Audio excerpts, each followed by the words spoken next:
자, 오늘은 남편과 아내 함께 십자가 앞에서 husband and wife together at the cross. 우리 십자가 앞에서 누가 함께 있으라는 거예요?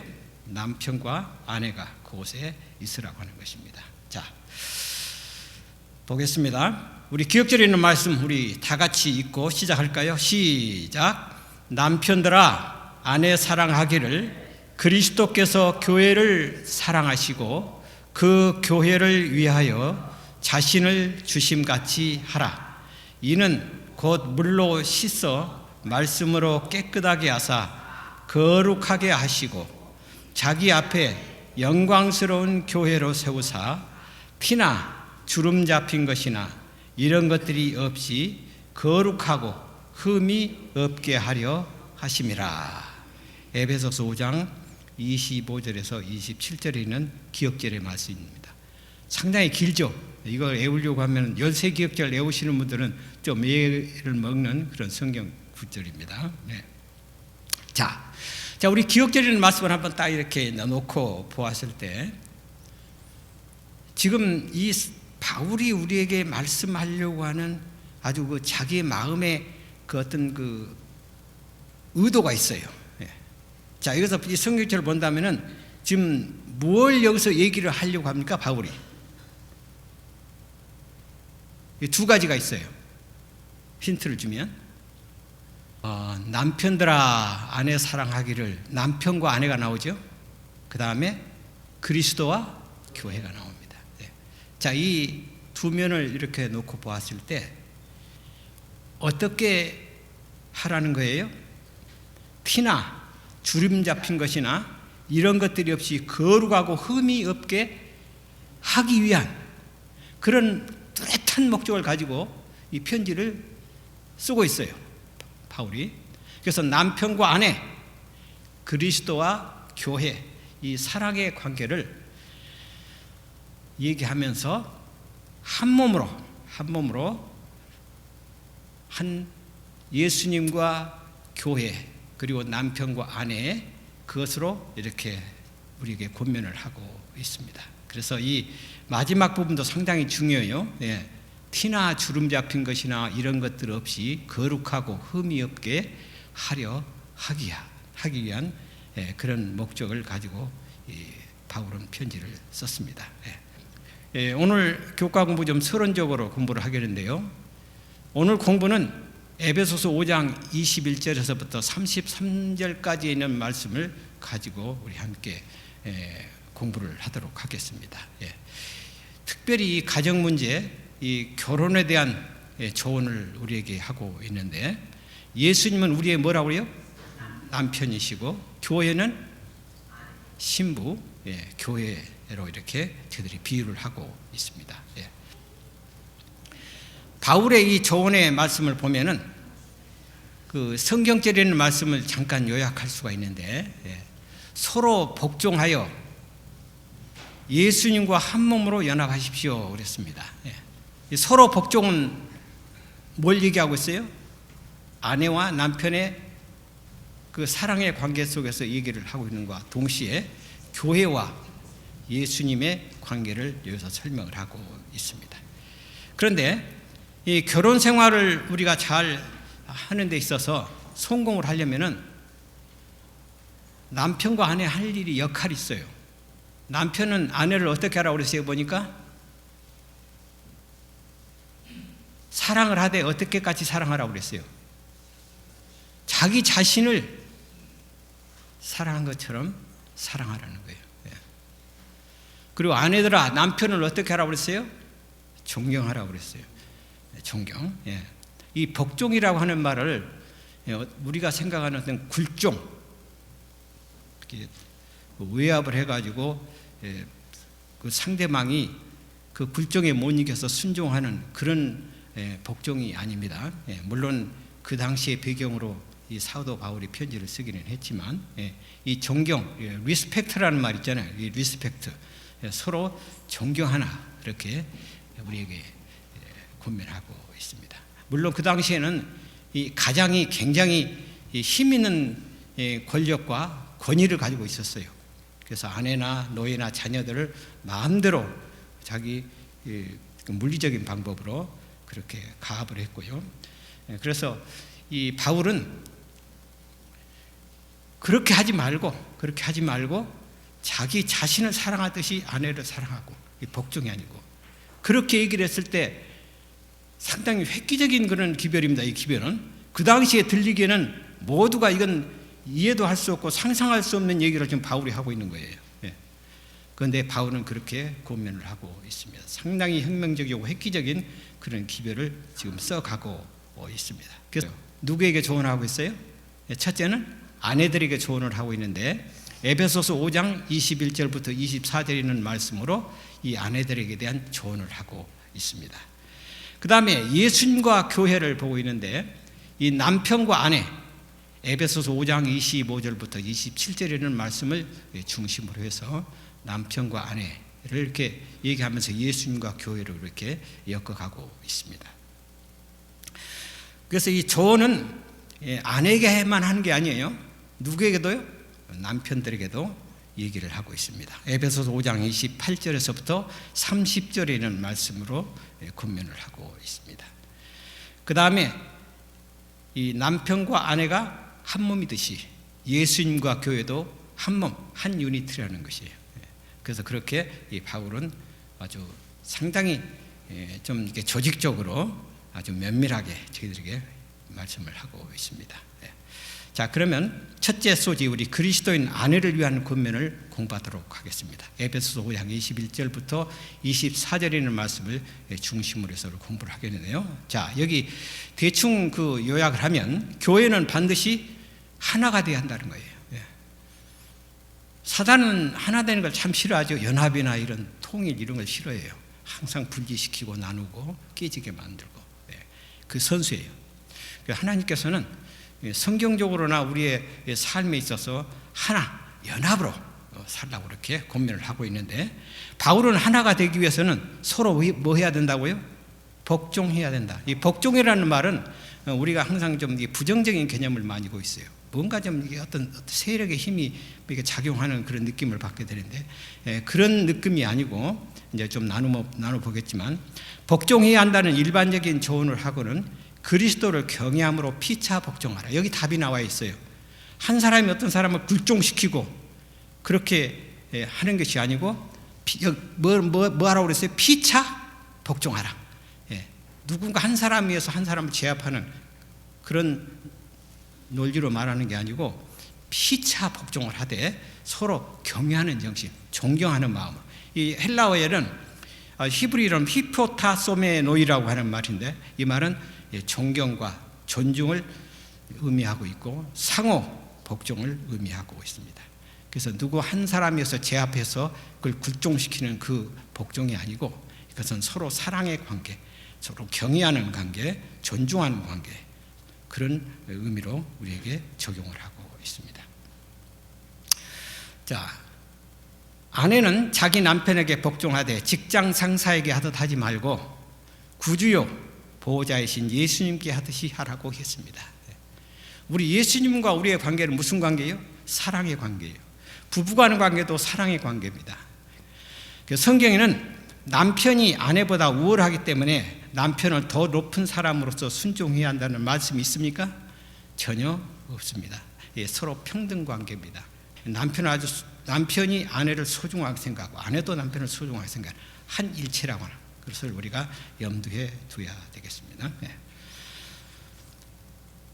아내는 남편을 대할 때 오만함과 우월함이 아니라 겸손과 존경함으로 대해야 합니다. 아내는 그리스도께 하듯이 남편에게 복종하면서 그를 사랑하고 지지하는, 변치 않고 신뢰하는 태도로 대해야 합니다.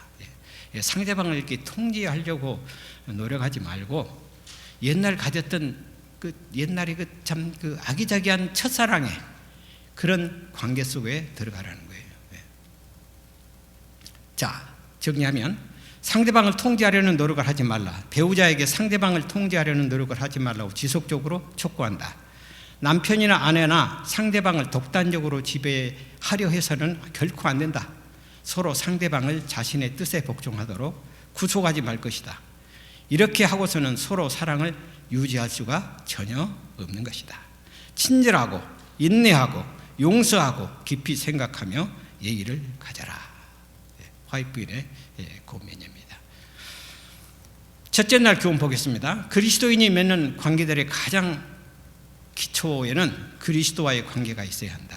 그것은 관계의 가장 절실하고 높은 초점이 그리스도에게 있다는 의미이다. 사실은 어디고 간에 우리가 그리스도의 중심으로 살다 보면 모든 문제는 최소화되고 좁혀질 수가 있습니다. 그런데 나의 중심, 누군가의 어떤 중심으로 모든 일을 해결하려고 하면 오히려 실타래가 헝클어지는 것처럼 더 복잡해지고 해결할 수 없는 그런 지경에 이르기 때문에 우리가 그리스도의 중심으로 모든 것을 사상을 모으면 쉽게 풀릴 수 있다고 하는 것입니다. 남편은 아내를 사랑해야 함. 추잡하고 거칠며 난폭하고 독선적이요 무정하고 또한 오만한 사람이라면 결코 그로 남편은 아내의 머리로 아내는 범사에 그에게 복종해야 한다는 말을 입 밖에 내지 못하게 할 것이니 그는 주님이 아니며 그 말의 진정한 의미에 비추어 남편도 아니기 때문이다. 폭군이죠. 그렇게 해서는 안 되겠죠. 자, 두 번째, 그리스도의 신부로서의 교회 먼저 보겠습니다. 바울은 예수님을 남편, 신랑으로 교회를 그의 아내, 신부로 비유했습니다. 우리 일소지에 보면은 직접적으로 우리 가정의 관계를 이렇게 설명하고 있는데, 두 번째로는 그 가정이라고 하는 것을 비유로 해서, 은유로 해서 이제 예수님과 교회의 관계로 이제 우리가 공부를 하게 되겠습니다. 예수님께서 아내를 위해 무엇을 하셨습니까? 자, 한번 보겠습니다. 교회를 아내로서 뭐 하셨어요? 사랑하셨어요. 교회를 너무나 사랑하셨기 때문에 어떻게 했어요? 자신의 모든 것을 내어주셨습니다. 그래서 예수님은 지금도 우리를 사랑하십니까? 계속 사랑하고 계십니다. 당신 자신을 결혼 지참금으로 지불하셨습니다. 이 결혼을 하기 전에 이 아내가 이 준비하는 게 너무 많죠. 참 많아요. 물론 신랑도 준비를 하겠지만 그러나 신부는 많은 것들을 준비를 하는데 그 준비하는 그 한 일부의 가운데 지참금 예수님께서 다 미리 다 지불해 주셨어요. 그래서 신부가 전혀 결혼하는데 부담이 없도록 경비 절감 그렇게 아주 쉽게 할 수 있도록 그렇게 여건을 마련해 주고 있습니다. 예수님께서 이 모든 것을 자신을 위해서 다 주셨습니다. 신랑은 신부를 아내로 맞이하기 위해 신부의 아버지에게 물건이나 돈을 줘야 했던 그 고대 사회의 그 풍습을 완전히 어떻게 해요? 배제하고 하나님께서 우리에게 베풀어 주신 그 사랑은 진정한 그런 사랑으로 모든 것을 다 내어주셨다고 하는 것입니다. 신부가 할 수 있는 일은 뭐예요? 신랑을 믿고 그냥 기다리고 그 다음에 신랑이 준비한 것들을 받아들이기만 하면 되네요. 얼마나 쉽습니까, 신부가? 그러니까 교회는 그런 교회예요. 교회가 무엇을 다 애써가지고 신랑 대신 예수님께 뭘 이렇게 하는 게 아니고 해주신 것을 받아들이고 믿고 받아들이고 그리고 기다렸다가 어떻게 해요? 하나님께 예수님께서 오실 때 그것을 이제 상급으로 받을 뿐만 아니라 신부의 역할을 이제 제대로 그때 하게 되는 것입니다. 자, 신랑은 신부를 아내로 맞이하기 위해 신부의 아버지에게 물건이나 돈을 주어야 했으며 이는 그가 신부를 얼마나 소중히 여기는지 보여주기 위한 것이었습니다.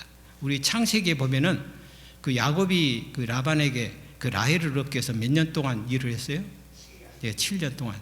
그 당시에 고대 사회에서는 신부를 데려오는 데 있어서 얼마의 값을 지불을 하고 신부를 데려오는 그런 풍습이 있었어요.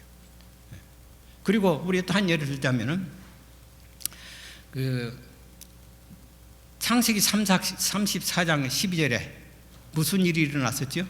그것은 세겜에서 그 디나가 저기 디나에게 그 같이 결혼을 하자고 하는 제의를 야곱과 그 아들들에게 제안을 합니다. 그러면서 내가 이 모든 것을 줄 테니까 좀 달라 하는. 그러니까 옛날에는 이 신부를 데려오는 데 있어서 얼마의 돈을 이렇게 지불하는 그런 관례가 있었습니다.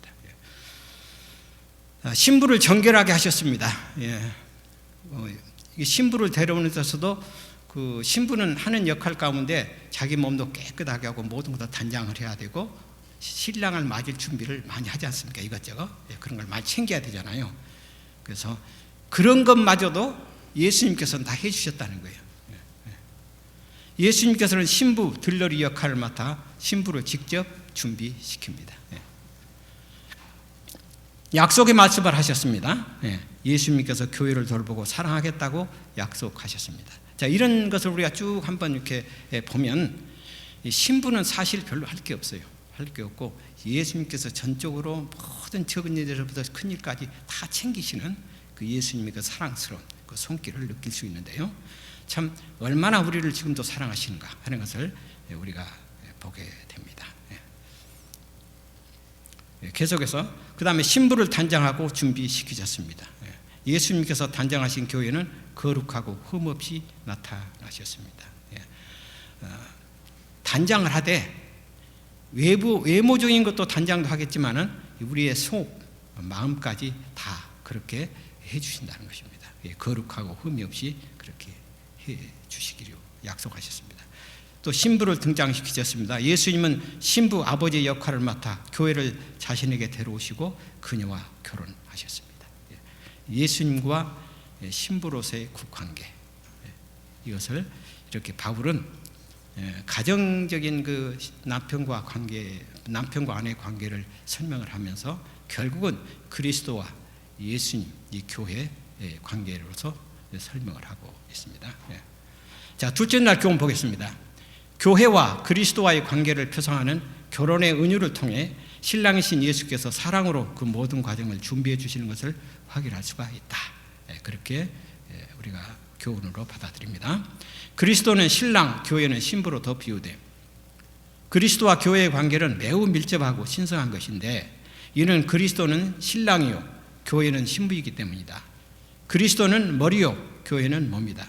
그러므로 그리스도와 관련을 맺는 것은 그리스도의 교회와 관련을 맺는 것을 의미한다. 교회는 봉사를 위하여 조직된 것이므로 그리스도께서 봉사하는 삶의 제1번은 우선 교회에 연결되는 것이다.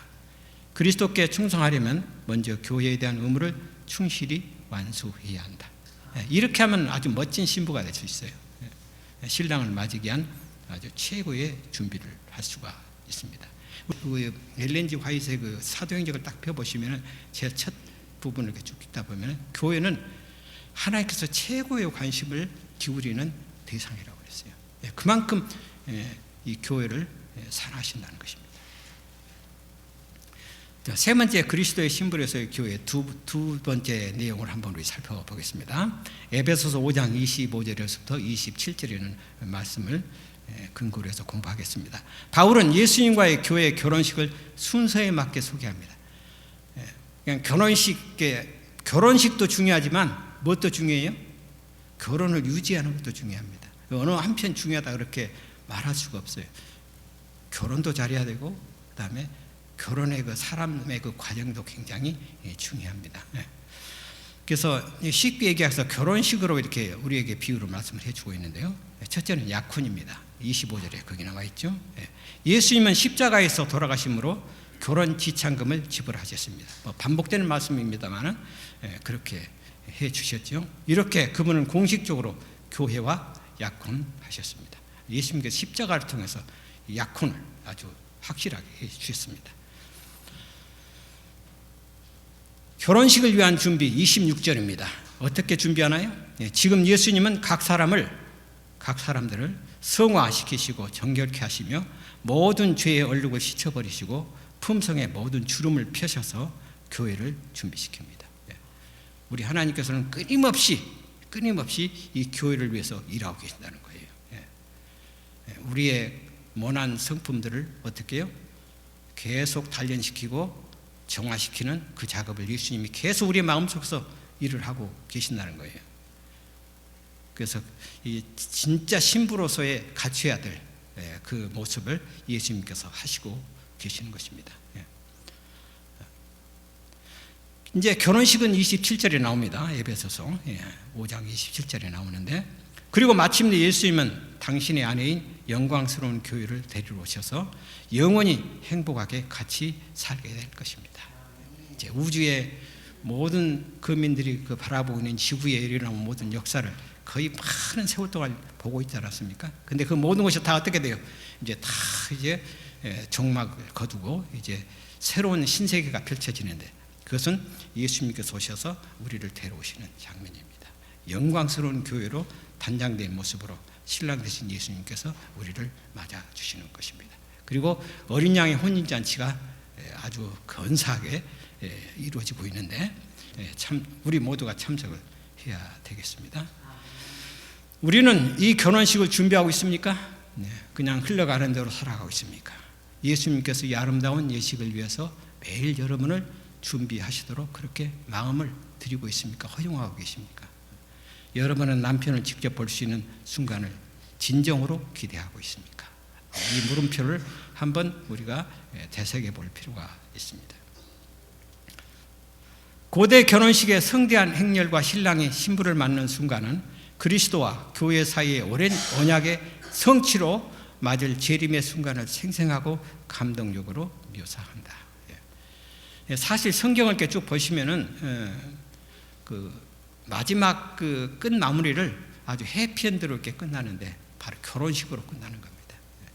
그래서 이런 멋진 그 참 이 드라마 같은 그런 그 일들을 예수님께서 다 어떻게 해주셨어요? 다 끝을 이렇게 내주셨다는 것입니다.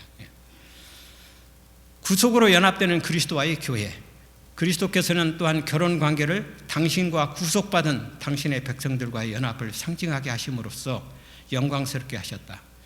그리스도 자신은 신랑이며 교회는 신부인데, 그분께서는 당신께서 택하신 신부에 대하여 나의 사랑, 너는 순전히 어여뻐서 아무 흠이 없구나라고 말씀하신다. 그리스도께서 교회를 사랑하시고 위하여 자신을 주신 같이 하라. 남편들도 자기 아내 사랑하기를 제 몸같이 하지니라. 아주 귀한 말씀입니다. 자, 네 번째, 내 아내를 내 자신처럼 사랑하라. 에베소서 5장 28절에서부터 30절에 있는 말씀입니다. 하나님께서 하와에게 하신 너는 남편을 원하고 남편은 너를 다스릴 것이니라 하는 말씀을 잘못 해석해서 많은 피해, 상처와 슬픔이 발생했습니다. 이걸 잘못 오용을 해가지고 그렇게 하는 사례가 너무 빈번했죠. 또 그렇게 해오는 나라들이 많고요. 그런 가정이 많이 있습니다. 특별히 이 근동 지방이나 저기 아시아 사람들이 그게 참 강해요. 그런데 그런 것들을 좀 유교적인 그런 그 사상으로 인해서 많이 억압을 하는 그런 사례들이 많이 있는데, 이게 성경도 마찬가지입니다. 이걸 잘못 이해를 하고 오용을 해서 그런 일들을 하고 있는데요. 그건 아니죠, 성경에. 이를 알게 된 바울은 남편들이 아내를 어떻게 대해야 하는지 알려주었습니다. 먼저 그리스도께서 교회를 사랑하신 것 같이 아내를 사랑하고 그들을 위해 가까이 목숨을 바치는 것입니다. 아주 정서를 우리에게 말씀을 하고 있습니다. 이 복종이라는 말이 그 우리 에베소서 기억드리는 말씀 속에 찾아보시면 두 번이 언급이 되어 있는데, 그 복종의 개념을 우리가 아까 제가 설명했듯이 아주 굴중하고 억압하는 그런 개념이 아니라는 것입니다. 이것은 무조건적인 그런 사랑의 희생적인 그런 관계를 우리에게 말씀하고 있다는 것을 설명해 드렸습니다. 남편이 자기 아내를 가혹하게 대하려는 충동이 일어날 때 그는 아내가 자기 자신의 일부라는 것을 기억해야 합니다. 그녀를 학대하는 것은 그녀를 사랑하지 않을 뿐 아니라 자기 자신도 사랑하지 않는다는 것을 이해해야 합니다. 이제 바울은 그런 관점에서 우리에게 말씀을 하고 있어요. 정당하지 않게 힘으로 자기 아내에게 상처를 입히는 사람은 자기의 몸과 살과 자기의 뼈를 학대하는 것입니다. 누워서 침 뱉은 격이라고 그러죠. 그래서 이 아내를 참으로 진정으로 사랑을 하라고 권면을 하고 있습니다. 네 번째 교훈, 아내에 대한 학대, 가혹 행위가 빈번한 시대에 예수님처럼 자신의 몸을 아끼는 것처럼 사랑하라는 권면은 주께서 우리를 어떻게 사랑하는지를 잘 나타낸다. 남편은 아내에게 사랑의 원칙을 나타내야 사도에 의하여 특별히 지적된 방법으로 사랑을 나타내는 자가 얼마나 적은가. 남편들아 아내 사랑하기를 그리스도께서 교회를 사랑하시고 위하여 자신을 주신 같이 하라는 이는 더럽히지 아니하고 깨끗하게 하사 거룩하게 하시고 거룩하고 흠이 없게 하려 하심이니라. 이것이 결혼관계에서 하나님께서 거룩하다고 인정하시는 사람의 무엇이라고요? 특성이다. 사랑은 순결하고 거룩한 원칙이다. 사랑은 물론 우리가 생각할 때는 감정이나 어떤 느낌 그렇게 해석할 수가 있는데 그렇지 않아요. 원칙이 있고요. 거기에 사실 사랑이라고 하는 것이 쉽게 우리가 보지만은 사랑도 엄청난 에너지, 힘이 있어요. 파워가 있어요. 그래서 우리가 이 예수님과 이 교회의 관계, 또 남편과 아내의 관계도 이 사랑의 관계로 묶어지면 아주 탄탄하고 깨질 수 없는 그런 관계라는 것입니다. 자, 다섯 번째, 결혼의 한 몸 모형. 이제 마지막 이 사도 바울은 우리에게 결론적으로 말씀을 하고 있는데요. 바울은 창세기 22장 24절을 인용하면서 부부들을 위한 조언을 마칩니다. 한 몸은 무엇을 의미합니까? 하나님께서 그 아담을 창조하시고 배필로 하와를 주셨을 때 너희는 이제 결혼식을 이렇게 한 다음에 너희는 한 몸으로 이룰지니라 그렇게 얘기를 하고 있습니다. 한 몸. 결혼 생활에서 성적으로 하나가 되는 것은 감정과 영적으로도 하나가 되는 것을 의미합니다. 그렇죠? 그들은 더 이상 둘이 아닙니다. 그들은 더 이상 서로 따로 행동하지 않습니다. 그들은 함께 미래를 창조하기 위해 과거를 내려놓았습니다. 그들은 하나입니다. 사실 예수님도요, 우리에게 기도하는 장면 가운데도 말씀해 주셨지만은 성부와 성자와 성령은 이렇게 각기 다른 그런 개체 같으면서도 일체로 한 몸으로 그렇게 많이 강조를 하고 있죠. 우리 주는 하나이시요 그렇게 말씀도 하시고 우리 신명기에도 그런 말씀을 많이 언급을 하고 있습니다. 이 한 몸이 되는 것은 바울이 예수님과 그분의 교회에 영적으로 적용한 신비이고 신성한 선물입니다. 사실 참 이게 그런 관계가 우리가 참 이해한다는 것이 쉽지 않죠. 어떻게 한 몸이 될 수 있는가? 그것도 하나의 신비입니다. 교회는 예수님과 따로 떨어질 수 없죠.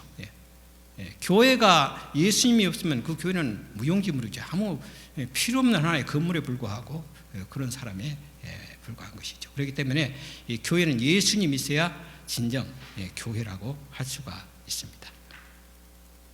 예수님께서 우리 각 사람을 사랑하시고 존경하신 것처럼 우리도 마찬가지로 서로가 한 몸이 되었기 때문에 남편은 자기 아내를 사랑하고 아내도 마찬가지로 아내는 자기 남편을 존경해야 합니다. 남편도 마찬가지로. 그래서 좀 이번 예배소서의 중심 그 주제가 뭔가 하면은 연합입니다. 연합. 그래서 교회 우리 구성원들이 어떤 마음으로 서로 이 교회의 공동 생활을 해야 되는가 하면은 항상 한 몸 하나라고 하는 사실을 항상 우리가 염두해야 돼요. 그래서 가능하면 우리가 서로 협력하고 하나로 이렇게 묶는 일을 위해서는 우리가 최선을 다해서 노력을 해야 돼요. 그래서 저 사람은 바로 내 사람이고 나는 또 저 사람이고 그런 관계로 가라는 것입니다. 우리가 이 서로 다른 인격체지만은 그 다른 인격체가 하나로 이렇게 묶어진다는 것은 비밀이고 신비라는 사실을 우리가 생각할 수가 있습니다. 다섯째 날 교훈. 창세기에서 한 몸을 이룰 것으로 제시된 결혼 관계는 그리스도와 교회의 관계와 비교하므로 의미가 더 깊어지고 그리스도와 공유된 관계를 잘 이해하게 된다. 바울은 그 교회와 그리스도의 관계를 잘 설명하기 위해서 이 가정이라는 거 하는 것을 끄집어내 가지고 우리에게 쉽게 설명을 하고 있습니다. 가정도 아주 떨어질 수 없는 그런 아주 소중한 하나의 관계지 않습니까? 연합의 관계. 그걸 예를 들어서 그렇게 설명을 하고 있습니다. 결혼과 안식일은 그때 시작되었고, 그렇죠. 태초에 하나님께서 창조하시고 나서 이 안식일 제도를 주셨습니다. 그리고 아담과 하와를 결혼시키는 그런 결혼 제도를 주셨는데, 그건 최초에 시작된 거예요. 그래서 지금도 많은 사람들이 결혼을 그냥 이게 서로 좋으면 결혼을 하지만은 그 근원과 그 원조를 몰라요. 어디서 시작했는가 하면 성경에서부터 시작이 됐어요. 이 두 제도는 하나님의 영광과 인류의 유익을 위한 것이었다. 창조주께서는 거룩한 부부의 손을 혼인으로 연합시키실 때 남자가 부모를 떠나 그 아내와 연합하여 둘이 한 몸을 이룰지로다 라는 말씀을 주심으로써 아담의 모든 자손을 위한 결혼의 법칙이 마지막 때까지 유효함을 선언하셨다. 이것은 시대에 따라서 변하는 게 아니에요. 결혼이나 이 안식일 제도는요, 변치 않는 제도입니다. 영원하신 아버지께서 친히 좋다고 선포하신 것은 인류를 위한 최상의 축복과 향상의 법칙이었다. 이제 마지막 결론의 말씀을 읽고 마치려고 합니다. 생명을 위한 연합인 결혼은 예수님과 그분의 교회의 연합을 상징합니다. 예수님께서 당신의 교회를 대하시는 마음, 태도는 남편과 아내가 서로를 향해서 가져야 할 마음입니다. 만일 그들이 하나님을 최고로 사랑한다면 그들은 주 안에서 서로 사랑할 것이며 항상 서로를 예의 바르게 대하고 공평하게 대할 것입니다. 그들은 서로를 향해서 참고 희생함으로써 서로에게 축복이 될 것입니다. 자, 우리 기도하고 마치겠습니다. 하나님 아버지, 오늘 이 안식일 아침에 주의 사랑하는 귀한 백성들을 또 주의 전으로 인도해 주시고 또 준비된 교과 공부를 함께 나눌 수 있도록 해주셔서 감사합니다. 우리는 신랑 되신 예수님을 맞이하기 위하여 날마다 시간마다 잘 준비되게 해주시고 또 그 일을 통해서 우리가 더욱 사랑하고 하나로 연합하고 하나로 묶는 그 일을 저희들도 할 수 있도록 인도하여 주시옵소서. 주님의 놀라운 사랑에 감사드리며 예수님 이름으로 기도하옵나이다.